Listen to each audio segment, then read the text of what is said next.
एक गांव में एक पति पत्नी थे।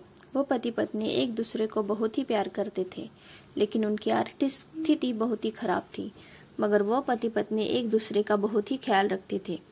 एक दिन की बात है, पत्नी अपने पति से कहती है कि भगवान ने मुझे इतने सुंदर, खूबसूरत और लंबे बाल दिए हैं, लेकिन इन बालों में लगाने के लिए मेरे पास एक भी अच्छा हेयर पिन नहीं है। क्या तुम मुझे हेयर पिन ला कर दोगे? तभी पति अपने पत्नी से कहता है कि तुम पागल हो, मेरी घड़ी की बेल्ट पिछले 10 दिनों से टूट गई है, लेकिन मेरे पास नया बेल्ट लाने के भी पैसे नहीं है, तो मैं तुम्हारी हेयर पिन कैसे ला सकता हूँ। अगले दिन जब पति अपने काम से घर आ रहा था तो उसे रास्ते में एक घड़ी की दुकान दिखी, तो उसने अपनी बिना बेल्ट वाली घड़ी को बेच दिया और जो भी पैसे मिले उन पैसों से वो कटलरी की दुकान पर पहुंचा और अपनी पत्नी के लिए एक सुंदर हेयर पिन खरीद ली और उसे लेकर वो अपने घर की ओर चलने लगा। घर पहुंचकर पत्नी ने दरवाजा खटखटाया। तभी पत्नी ने दरवाजा खोला तो पति कुछ देर तक अपनी पत्नी को देखता ही रहता है। तभी पत्नी ने अपने पति से कहा, क्या तुम भी भूत की तरह मुझे देख रहे हो?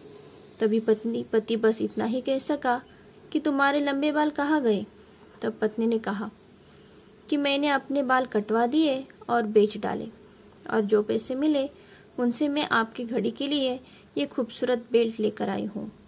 और पत्नी ने वो बेल्ट अपने पति के हाथ में रख दिया। तो पति ने पत्नी से कहा कि मैं इस बेल्ट का क्या करूँ? मेरे पास जो बिना बेल्ट वाली घड़ी थी उसको मैंने बेच दी, और जो पैसे मिले उनसे मैं तुम्हारे लिए ये सुंदर हेयर पिन लेकर आया हूँ।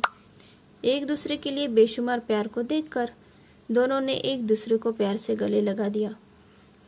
दोस्तों, इसे कहते हैं सच्चा प्यार। कहानी की सीख।